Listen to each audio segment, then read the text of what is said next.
ficar em pé e vamos ler a palavra de Deus.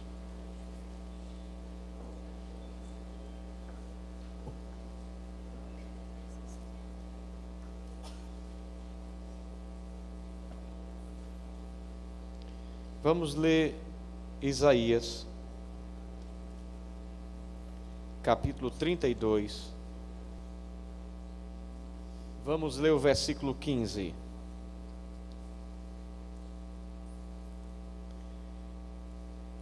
Até que se derrame sobre nós o Espírito lá do alto, e o deserto se torne em campo fértil, e o campo fértil seja reputado por um bosque. Amém. Podeis sentar, meus irmãos. Nesta noite, nós queremos assim falar um pouco sobre a ação do Espírito Santo na igreja.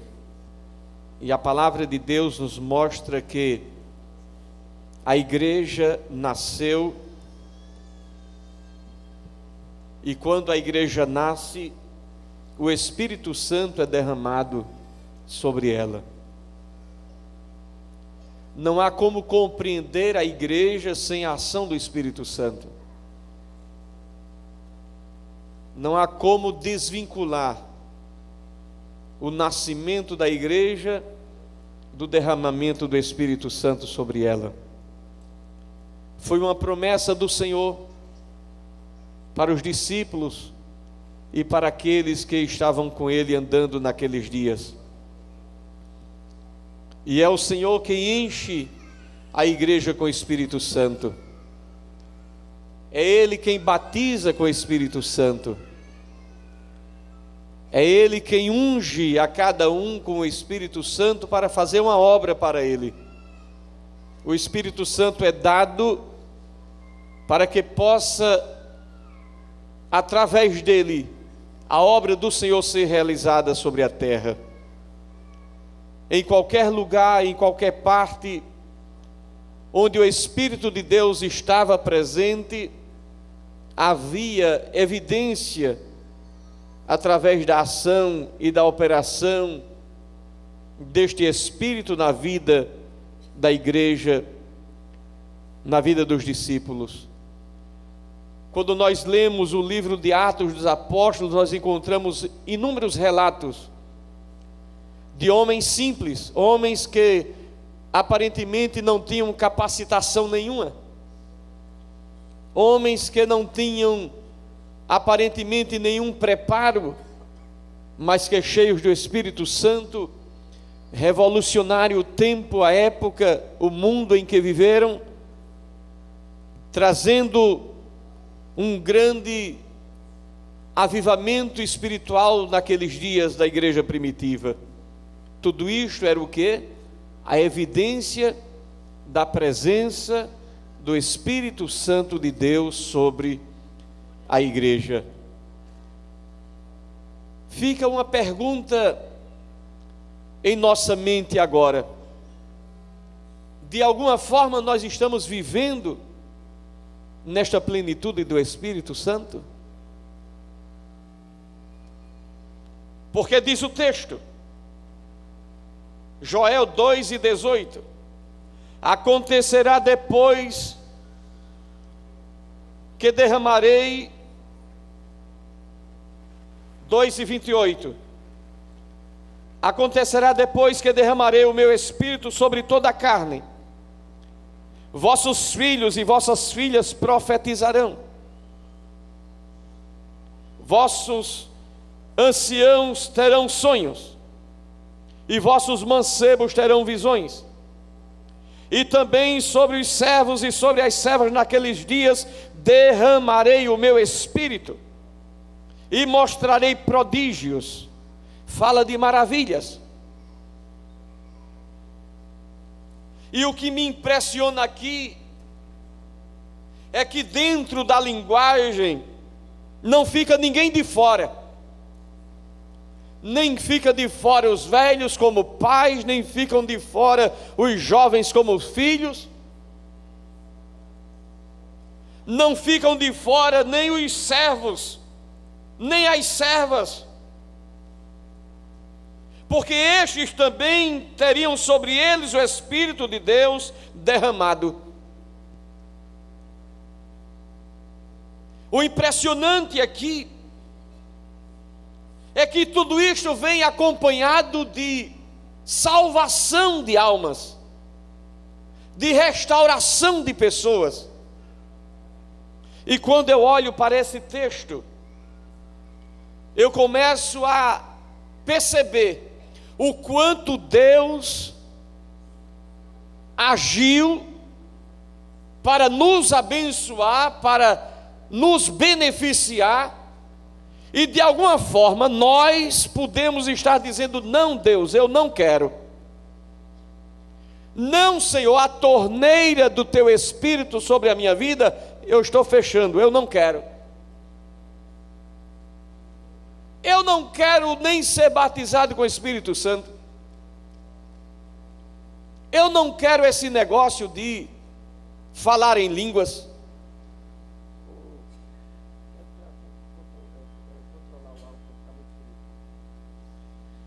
Eu não quero ser batizado com o Espírito Santo, porque esse negócio de falar línguas é uma coisa estranha. E de repente, as pessoas, meus amigos, podem nem me compreender. Talvez eu seja até excluído do grupo do qual faço parte. O que nós percebemos é que o Espírito Santo de Deus, ele foi derramado, sim ou não? Sim ou não? O Espírito de Deus, ele foi derramado. Isaías também fala sobre isto. Nesse texto que nós lemos aqui, no capítulo 32, e o versículo 15: até que se derrame sobre nós o Espírito lá do alto, e o deserto se torne em campo fértil, e o campo fértil seja reputado por um bosque. O que Isaías está dizendo é que, quando o Espírito Santo de Deus vem sobre a igreja, quando o Espírito Santo de Deus vem sobre a igreja, sobre o crente, sobre uma pessoa, até aquela pessoa que é improdutiva passa a produzir. Aquilo que é seco, que é deserto, que não produz nada, através da ação do Espírito Santo derramado, este campo, esta vida se transforma numa vida fértil.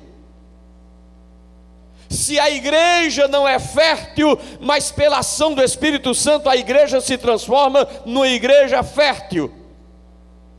O povo que era vazio se transforma num povo que agora produz. Se aquela terra era seca, vazia, não produzia nada, pela ação do Espírito Santo, agora começa a produzir. Mas não será somente algo temporário. Mas o texto diz: e o campo fértil será reputado por um bosque, ou seja, vai ser transformado num pomar. Não vai ser apenas uma planta transitória. Não, vai ter árvore para produzir, vai ter árvore que vai florescer, vai produzir a contento e por muito tempo, porque um bosque dá a ideia de continuidade. Não é como uma vegetação rasteira que está hoje, amanhã o sol bate e já não tem mais, mas aqui dá a ideia de um campo que se transforma num bosque.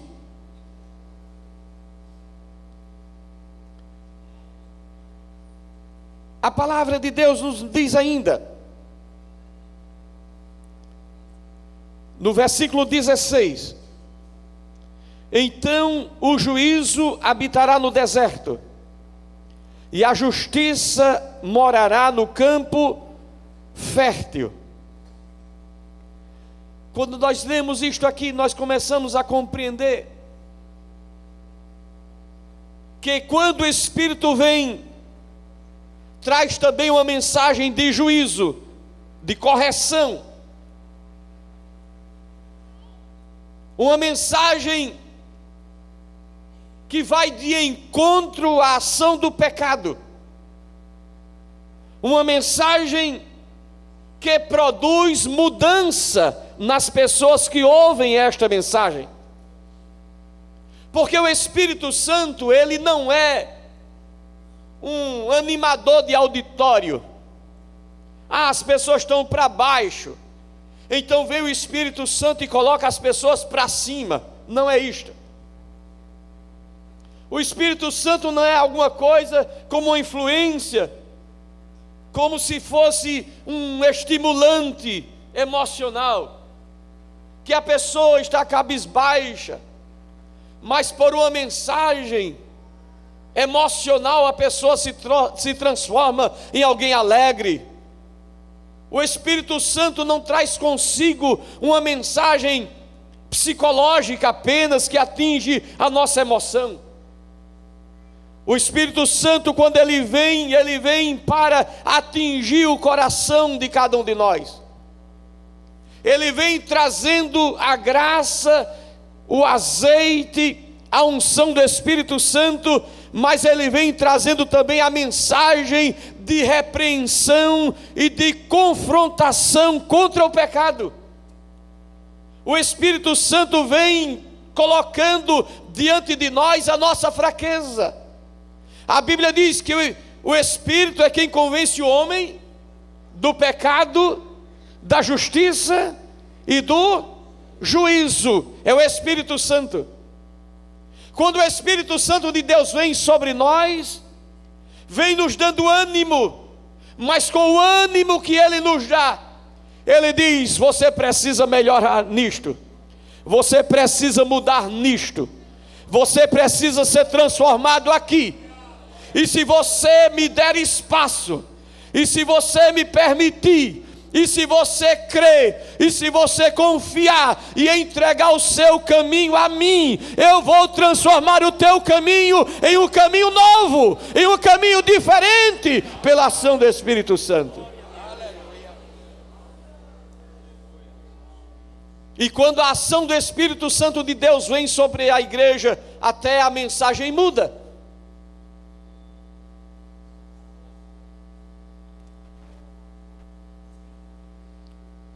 A pessoa começa a deixar de ficar muito conformado com a mensagem que apenas agrade, ou com a mensagem seca e vazia, que não produza nada, que apenas preencha o tempo. Não. A mensagem começa a atingir e atuar na necessidade particular de cada um. E quando esta mensagem vem desta forma, ela se torna convincente.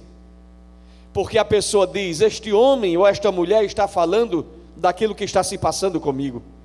Quem contou para ele? Quem contou para ela? Isto é a ação do Espírito Santo. É bem provável que tenhamos pessoas aqui nesta noite. É certo que temos pessoas aqui nesta noite. É certo que temos pessoas que estão nos vendo agora e nos ouvindo agora, que muitas vezes têm ouvido mensagens que massageiam o seu ego. E o Espírito Santo de Deus está dizendo agora diferente. Está dizendo: olha, levantai-vos, tremei, é tempo de se colocar nu, vestir agora saco e cinza sobre si. Quando diz aqui: ponde-vos nus, significa arrancar a capa, arrancar aquilo que está incomodando talvez a sensibilidade do Espírito Santo de Deus, arrancar a vaidade do coração, arrancar aquilo que está incomodando o Espírito Santo, diz assim: olha, coloca sobre ti humilhação, humildade perante Deus, coloca aí saco perante o Senhor. Em outra versão, em outro texto, nós encontramos: rasgai os vossos corações e não as vossas vestes.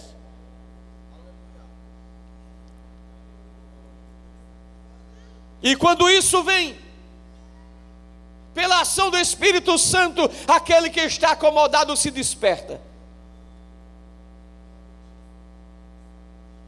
Aquele que vai para o culto e diz assim: eu vou lá hoje, vou lá porque eu vou cantar, eu vou lá porque eu estou escalado, eu vou lá porque disseram que tem que ir, está escalado, tem que ir, é obrigado. E ele vem, mesmo obrigado vem. Mas quando chega lá no culto, aí vem a ação do Espírito Santo. E aquele que veio somente para cantar, ou somente para ver como é que era, de repente começa a ouvir a palavra atingindo o seu coração e a sua necessidade, e começa a dizer: isso é de Deus. Porque o Espírito Santo do Senhor surpreende o crente. Quando ele pensa que está longe, o Espírito de Deus diz assim: eu estou bem perto, estou bem perto, estou bem perto. Mas é preciso compreender uma coisa: que o Espírito Santo de Deus, ele começa a sua obra no púlpito. Ele começa a obra dele aqui. Porque a mensagem para a igreja passa pelo púlpito. Se o púlpito for vazio, a igreja é vazia. Se o obreiro for vazio, a igreja vai ser vazia. Se o obreiro não orar, a igreja também não vai orar. Se o obreiro não jejuar, a igreja também não vai jejuar. Se o obreiro não for da palavra, a igreja também não vai ser da palavra, porque ele não vai ter palavra nenhuma para dar à igreja.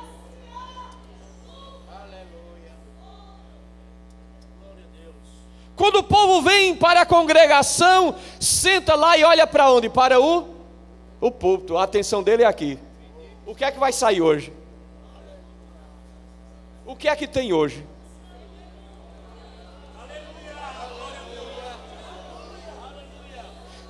Todos vieram aqui hoje dizendo: Senhor, eu quero ouvir uma palavra.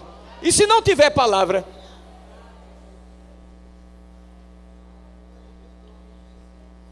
Lemos um pedido de oração, a irmã dizendo: pastor, eu sei que o senhor ora para Jesus abrir a madre, e eu quero que o senhor ore para Jesus abrir a madre. Mas por quê?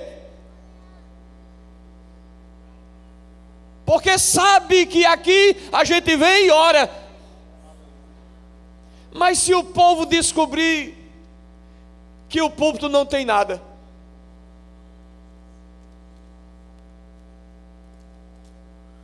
não vai pedir nada,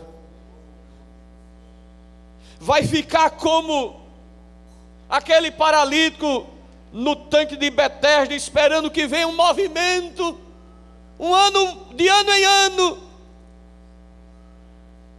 porque nós corremos o risco de nossos púlpitos funcionarem anualmente, quando tiver um congresso. É a congregação do paralítico de Betesda, é anual. É de vez em quando vier o anjo que movimentar a água, quem primeiro entrar é abençoado. Aí Jesus vem para desmanchar isso. Jesus vem para dizer: não é só de ano em ano, eu estarei convosco todos os dias.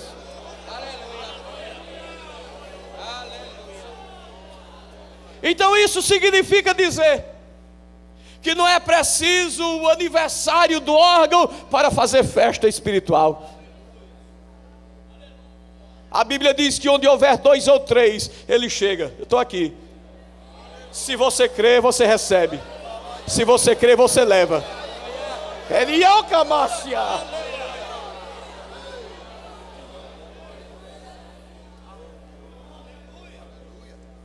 Nós precisamos ter cuidado com o amuleto espiritual. Eu vou chamar fulano para pregar. Vou chamar cicrano para dar a palavra. Não, Deus chamou você.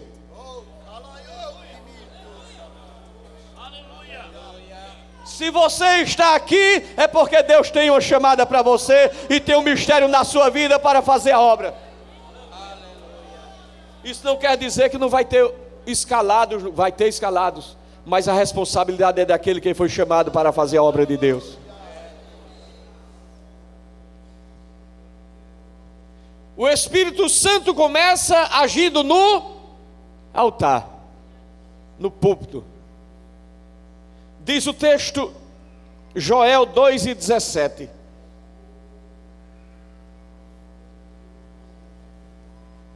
Chorem os sacerdotes, ministros do Senhor, entre o alpendre e o altar, e digam: poupa a teu povo, ó Senhor, e não entregues a tua herança ao opróbrio, para que as nações façam escárnio dele, porque diriam entre os povos: onde está o seu Deus? Diz o texto aqui: chorem os sacerdotes.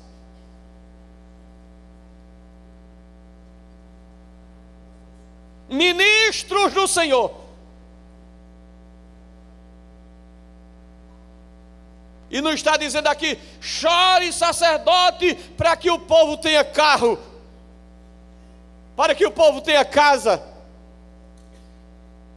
Eu não sei se você já percebeu que quantos pedidos de oração hoje vêm para a igreja dizendo assim: ore por mim para que eu seja mais crente.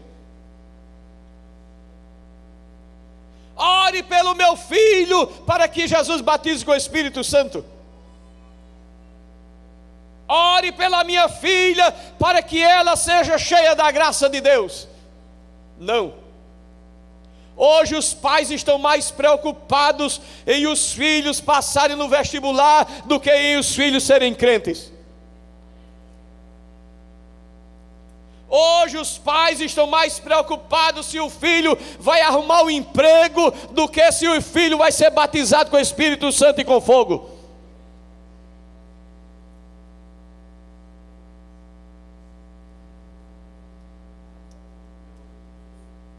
Talvez isso aqui não agrade muito.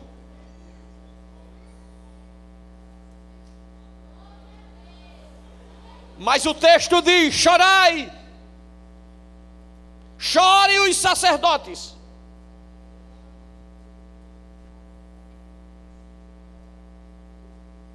Ministros do Senhor, entre o alpendre e o altar.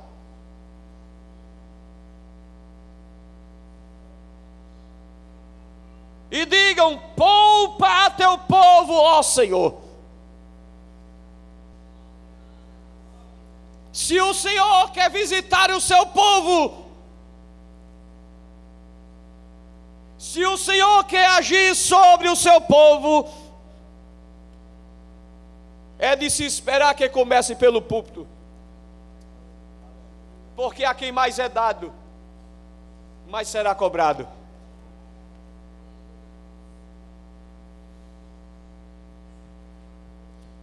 Primeira carta de Pedro,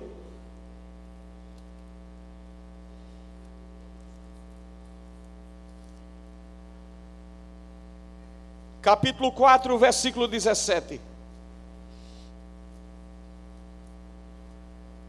Porque já é tempo que comece o julgamento pela casa de Deus, e se começa por nós, qual será o fim daqueles que desobedecem ao Evangelho de Deus?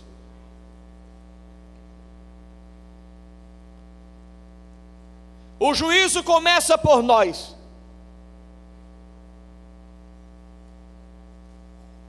Muitas vezes nós queremos tanta bênção, tanta coisa.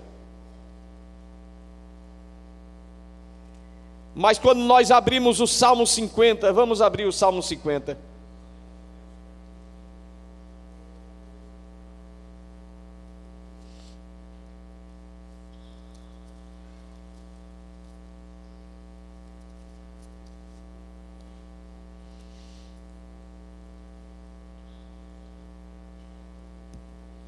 Nós vemos aqui como Asaf fala da ação de Deus sobre o seu povo. Como Deus revela o seu juízo em relação ao seu povo, à sua casa.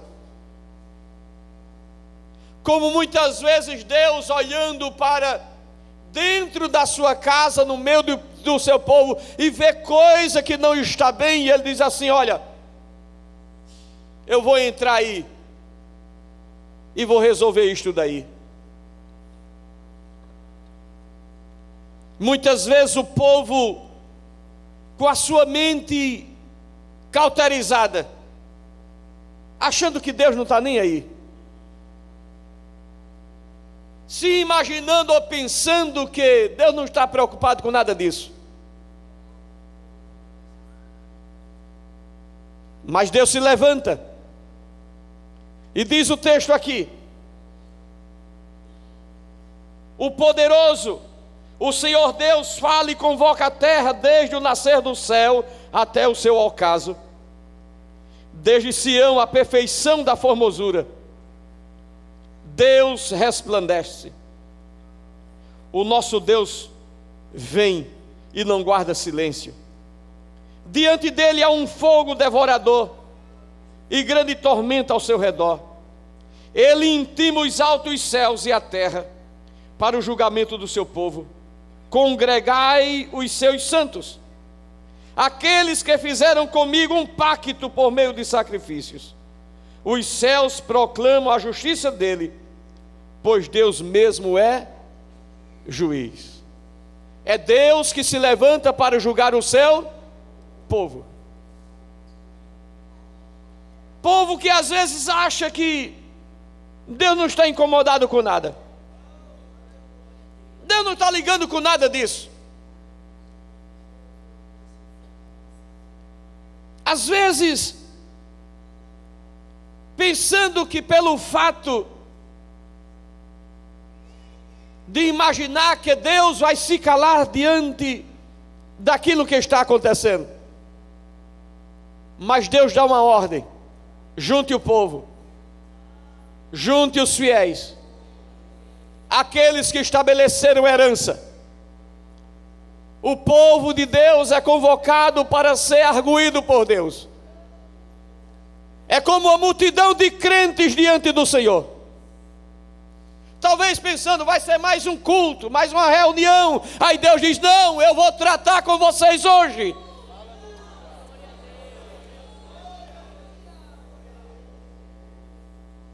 Ainda que o povo seja grande, e alguém diga: eu estou aqui no meio, ninguém me vê, ninguém me enxerga. Mas Deus olha para mim, para você e diz: olha, eu falo com você face a face. Ainda que aparentemente sejam santos, ainda que aparentemente parece que está tudo em ordem, mas é como se Deus dissesse: olha, eu sei identificar trigo e sei identificar joio. Eu sei. Eu não erro. Eu quando olho, eu conheço. Eu conheço desde a raiz até a ponta da última folha. Eu conheço. Ainda que conviva no meio do povo, mas eu conheço.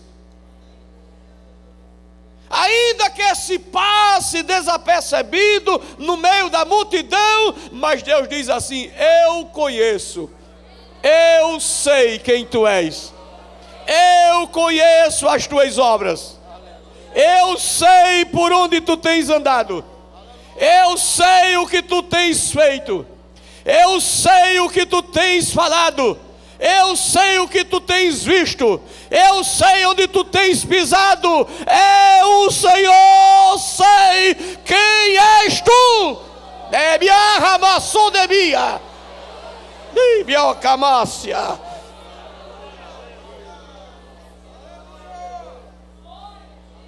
Aí Deus diz: ajuntai-me, trazei aqui aqueles que fizeram comigo uma aliança. Tragam aqui, venham aqui comigo, e os céus anunciarão a sua justiça, pois Deus mesmo é o juiz. É o versículo 6 do Salmo 50.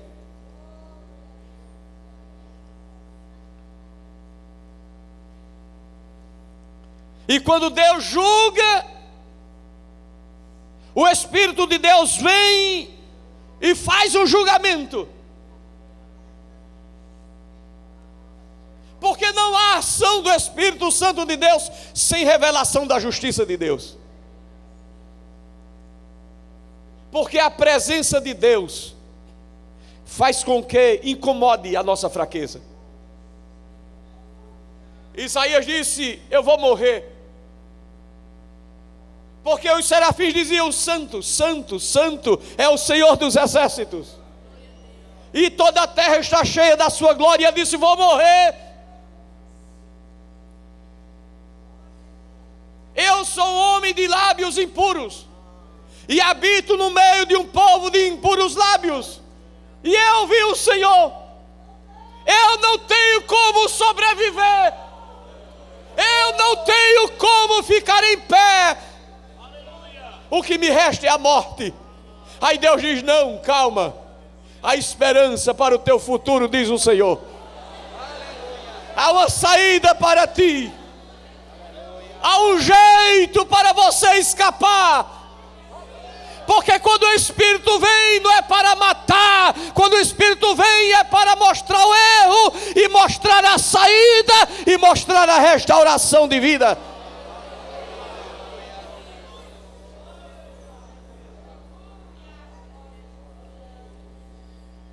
Ainda tem brasa,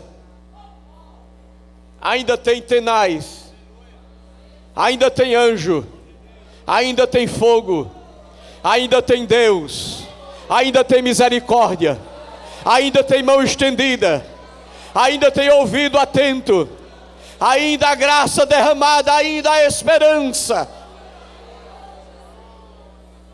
Mas quando esse Espírito vem e ele denuncia muitas vezes a nossa avareza,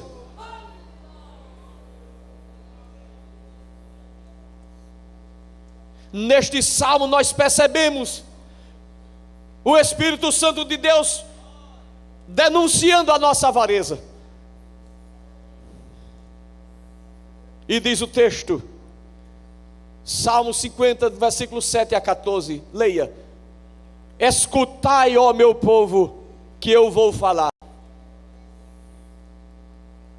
Israel, vou testemunhar contra ti. Deus, o teu Deus sou eu. Não te repreendo pelos teus sacrifícios, pois os teus holocaustos estão sempre diante de mim. Não preciso do novilho do teu estábulo, nem dos cabritos dos teus apriscos, pois minhas são todas as feras das matas, há milhares de animais nos meus montes. Conheço todos os pássaros do céu e tudo que se move nos campos. Se tivesse fome, não precisava dizer-te, porque minha é a terra e tudo o que nela contém. Porventura preciso comer carne de touros ou beber sangue de cabrito? Oferece antes a Deus um sacrifício de louvor e cumpre os teus votos para com o Altíssimo. Sabe o que isso quer dizer, irmãos? É que o povo entregava a sua oferta ao Senhor, o seu sacrifício ao Senhor, No entanto, é como se tivesse um peso no coração.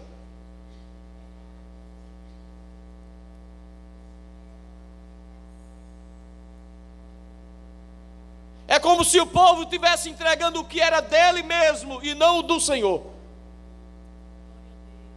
Porque quando nós entregamos para Deus, não entregamos o que é nosso, entregamos o que é dele.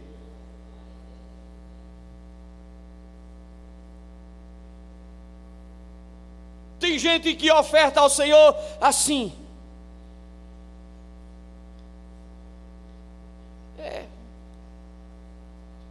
Qualquer coisinha dá.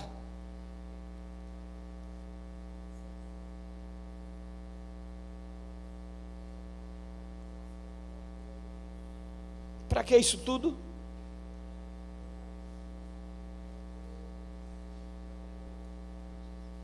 Este mundo miserável que está aí fora, mercantilista, profano, tem afetado a fé de muitos crentes.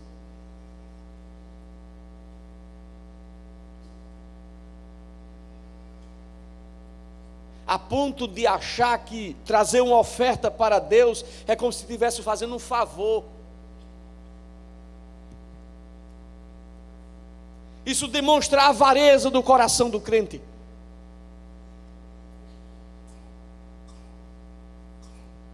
Deus mostra que não precisa do que é do homem, porque é tudo dele. Deus não precisa nada de mim nem de você. Deus não precisa de nada, porque no dia que eu morrer, Ele vai continuar sendo Deus. No dia que você deixar de existir, Ele continua sendo Deus. Ele não precisa de nada nem de ninguém para ser o que Ele é. Por isso Ele diz assim: eu sou. Só quem pode dizer eu sou é quem pode subsistir independente de quem quer que seja. Se porventura hoje existir alguém soberbo para dizer assim, eu sou, no dia que aparecer uma bactéria, ele deixa de ser. Basta o mosquito da dengue vir voando assim e encontrar o pescoço dele, tá, ele deixa de ser. Ele está forte, rosado, bonito, atlético. Vem um vírus voando assim, ele respira na rua, cai com febre de 40 graus, vai para cima da cama se tremer e tomar remédio. Deixou de ser. Deus não, Deus é Deus.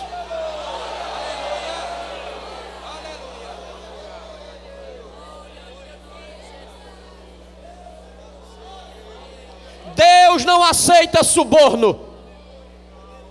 Deus não aceita peitas. Deus não aceita migalha de ninguém. Se você quiser trazer sua oferta, traga, consagrando ao Senhor, dizendo: Deus, aqui está a minha oferta, a oferta que agrada a Ti. Eu não quero trazer a oferta de Caim, eu quero trazer a oferta de Abel.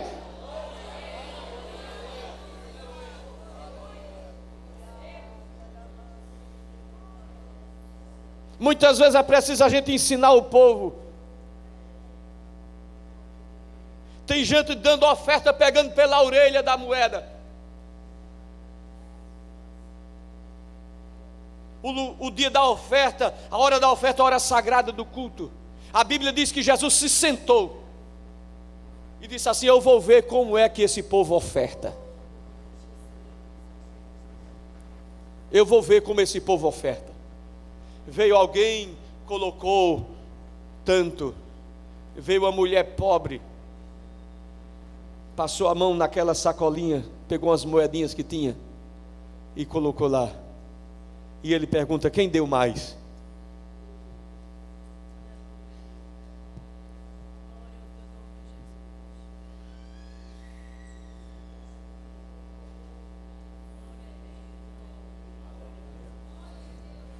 Eu não me preocupo em ser julgado por ninguém, porque pelo fato de ser pastor, tem gente que pensa que dar dinheiro da igreja é para dar para o pastor.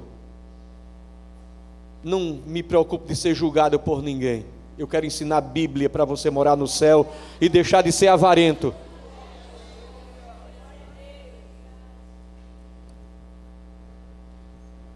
Era como um peso.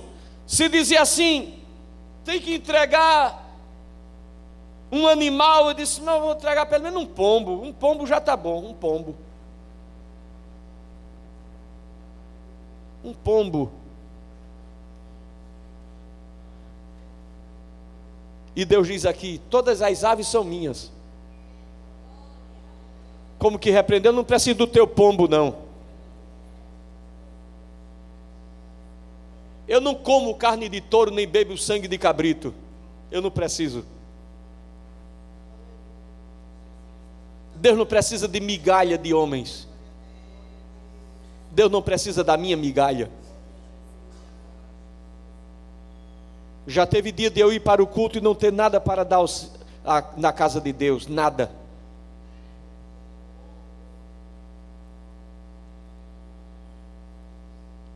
Se hoje eu vou para a casa do Senhor e fico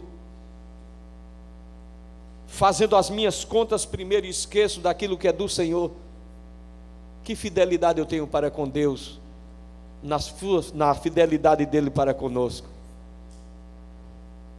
Muitas vezes tem aqueles que ficam chorando, manda pedido de Jesus, abriu, olha aí, para Jesus abrir a porta, depois que Jesus abre a porta.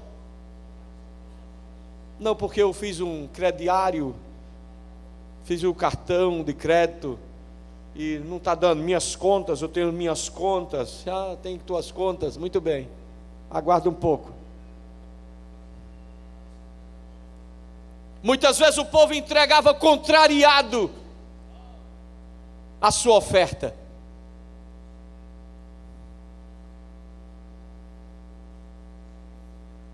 Mas Deus estava dizendo: eu não dependo de vocês. Todos os animais da terra pertencem a mim. Deus não precisa disto, porque Ele não depende de nós. O que Deus quer da gente é fidelidade. Fidelidade. Ele quer de mim e de você fidelidade.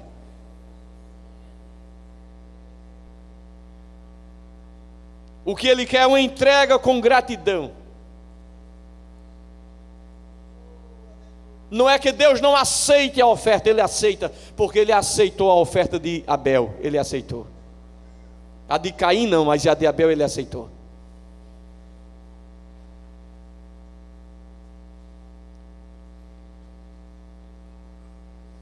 O povo chegou a uma avareza tão grande que diz um texto da palavra que alguém consagrava aquilo ao Senhor e chamava aquilo, isto é corbã. Eu esqueço o texto onde está agora. Isto é corbã, ou seja, consagrado ao Senhor, porque quando alguém precisava de alguma coisa, ele ia ter a desculpa de dizer que aquilo estava consagrado ao Senhor.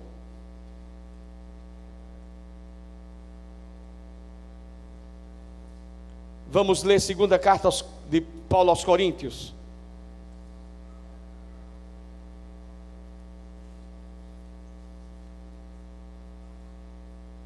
Isso é só uma introdução, viu?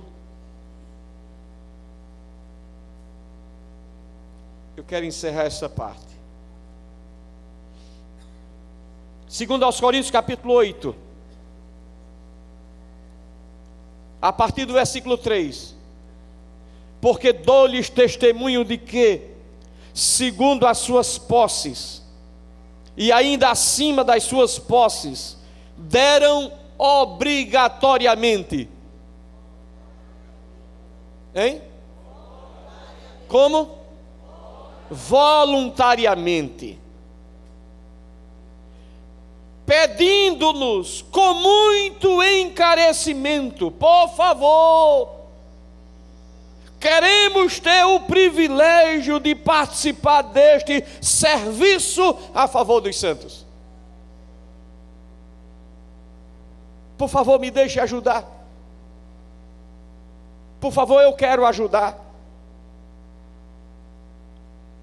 E não somente fizeram como nós esperávamos, mas primeiramente a si mesmo o quê?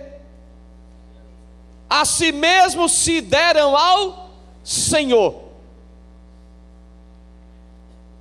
Ao Senhor e a nós, pela vontade de Deus. É como se o povo dissesse assim: Paulo, segundo as minhas posses ou até além das minhas posses, eu quero, por favor, participar, não somente entregando-me a Deus, mas eu quero que vocês saibam que eu estou com vocês também. Eu quero me dar para vocês também.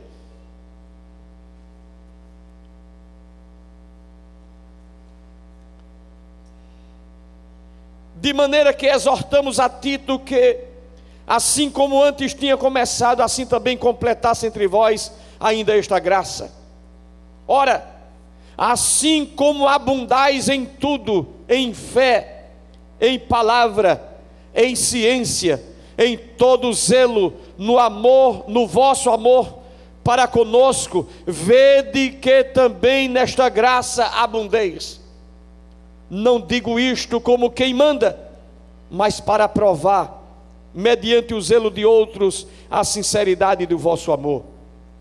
Pois conheceis a graça de nosso Senhor Jesus Cristo, que sendo rico, por amor de vós, se fez pobre, para que pela sua pobreza fosseis enriquecidos.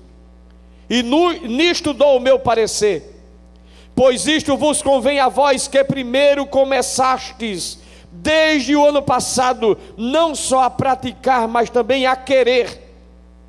Agora, pois, levai a termo a obra, para que assim como houve a prontidão no querer, haja também o cumprir segundo o que tendes. Porque se há prontidão de vontade, é aceitável segundo o que alguém tem, e não segundo o que não tem. Servir a Deus, entregar a Deus aquilo que é do Senhor, não é por obrigação,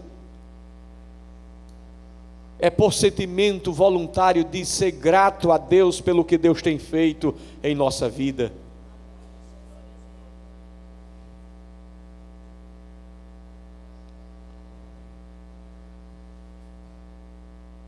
A palavra de Deus nos mostra que Deus espera de nós sacrifício de louvor, coração agradecido, que possamos dar glória a Deus através das nossas ações, através do nosso servir à obra de Deus. Não é que Deus precisa do nosso dinheiro, não, mas quando nós entregamos, nós estamos dizendo: Senhor, eu estou investindo no teu reino, para que casa seja construída, para que o Evangelho seja anunciado, para que a obra vá adiante, para que se multiplique os obreiros, para que se multiplique as casas, para que se multiplique os trabalhos sociais, para que se multiplique a obra de Deus onde quer que seja, para que aconteça isto. O Senhor aguarda de nós fidelidade naquilo que prometemos a Ele. E o texto nos diz: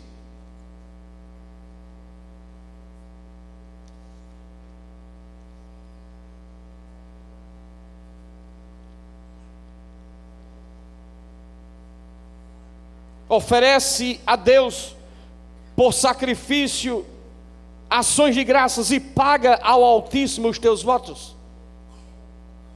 A Bíblia diz que é melhor não votares do que votares e não pagares. Tem crente que não tem sido abençoado por Deus, irmãos, porque tem sido negligente diante do Senhor no seu compromisso para com a sua obra. Se deixa levar por esta visão mercantilista que tem lá fora e coloca toda a obra de Deus numa vala comum, a ponto da obra do Senhor sofrer em alguns momentos pela falta de cuidado de cada um de nós em contribuir na obra do Senhor. Mas a Bíblia diz que aquele que é fiel receberá o livramento do Senhor e glorificará o seu nome. Diz o texto, versículo 15: invoca-me no dia da angústia, e eu te livrarei, e tu me glorificarás. Aqui está diante de nós uma ação do Espírito de Deus, revelando para a gente que eu posso estar numa situação de avareza para com Deus.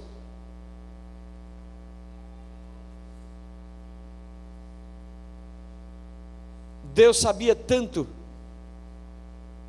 que parece que a última coisa que se converte na vida do homem é o seu bolso, que ele diz: faça a prova de mim e veja se eu não abençoo.